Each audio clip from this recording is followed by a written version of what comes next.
রাজধানীর ever care হাসপাতালে এই মুহূর্তে বেগম খালেদা জিয়াকে দেখতে হাসপাতালে উপস্থিত হয়েছেন ডাক্তার জুবাইদা রহমান। তিনি আজকে এখানে বেগম খালেদা জিয়ার যে পরিস্থিতি সেটি দেখবেন এবং শাশুড়িকে দেখার জন্যই মূলত এই মুহূর্তে হাসপাতালে প্রবেশ করছেন, তেমনটি কিন্তু আমরা এই মুহূর্তে দেখতে পাচ্ছি। এবং আপনাদেরকে আরেকটি বিষয় আমরা যদি বলে রাখি, বেগম খালেদা জিয়ার যে সর্বশেষ শারীরিক পরিস্থিতি সেটি নিয়ে আজকে কিন্তু মেডিকেল বোর্ডের একটি সভা রয়েছে। সেই সভা শেষেই জানানো হবে যে বেগম খালেদা জিয়া কবে যাবেন লন্ডনে উন্নত চিকিৎসার জন্য, কবে নিয়ে যাওয়া হবে।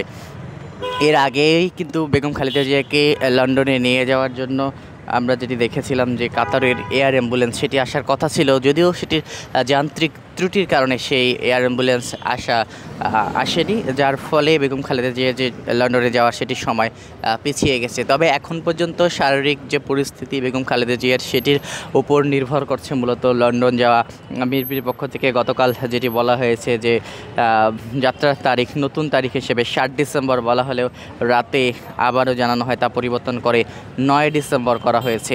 তবে এই তারিখও এখন পর্যন্ত চূড়ান্ত না। 9 ডিসেম্বরও বেগম খালেদা জিয়াকে নিয়ে যাওয়া হবে কিনা সেটিও এখন পর্যন্ত চূড়ান্ত নয়। চিকিৎসকদের পরামর্শ ও খালেদা জিয়ার শারীরিক অবস্থার উপর নির্ভর করে সময় আরও পেছাতে পারে, এমনটি কিন্তু আমরা জানতে পেরেছি। এদিকে 80 বছর বয়সী সাবেক এই প্রধানমন্ত্রীর শারীরিক অবস্থা এখন পর্যন্ত অপরিবর্তিত রয়েছে। গতকাল শুক্রবার সকালে লন্ডন থেকে দেশে ফিরেই শাশুড়ি খালেদা জিয়াকে দেখতে আসেন পুত্রবধূ ডাক্তার জুবাইদা রহমান।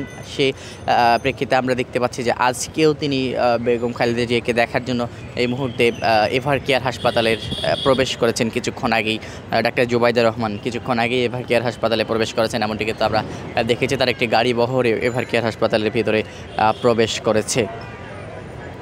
এখন পর্যন্ত আমরা যেটি দেখতে পাচ্ছি যে এভার কেয়ার হাসপাতালের সামনে আইন শৃঙ্খলা রক্ষাকারী বাহিনীর কড়া কিন্তু উপস্থিতি রয়েছে, যেহেতু রাষ্ট্রের অতি গুরুত্বপূর্ণ ভিভিআইপি পার্সন হিসেবে বেগম খালেদা জিয়াকে ঘোষণা করা হয়েছে। তার পরপরই কিন্তু আমরা দেখেছি যে বেগম খালেদা জিয়ার নিরাপত্তায় এসএসএফ থেকে শুরু করে পুলিশের অতিরিক্ত সদস্য মোতায়েন, পাশাপাশি বিজিবিও মোতায়েন রয়েছে এই এভার কেয়ার হাসপাতালে। সব মিলিয়ে বেগম খালেদা জিয়ার চিকিৎসা এখনও চলছে। দেশি বিদেশি চিকিৎসকদের তত্ত্বাবধানে এভার কেয়ারে কিন্তু এখন পর্যন্ত বেগম খালেদা জিয়ার চিকিৎসা চলছে। তবে পরবর্তীতে তাকে লন্ডনে নিয়ে যাওয়া হবে এমনটি কিন্তু আমরা জানতে পেরেছি। তবে কবে নাগাদ তাকে লন্ডনে নিয়ে যাওয়া হবে এটি এখন পর্যন্ত জানানো হয়নি, বা এয়ার অ্যাম্বুলেন্স যে আসার কথা ছিল সে এয়ার অ্যাম্বুলেন্সটি এখনও না আসায়, কাতারের এয়ার অ্যাম্বুলেন্সের যান্ত্রিক ত্রুটির কারণে সেটি না আসায় এখন কাতার জার্মানি থেকে একটি এয়ার অ্যাম্বুলেন্স পাঠাবে এমনটি কিন্তু আমরা জানতে পেরেছি। তো এই ছিল এভার কেয়ার থেকে ডাক্তার জুবাইদা রহমান যে শাশুড়িকে দেখতে এসেছেন সেটি সর্বশেষ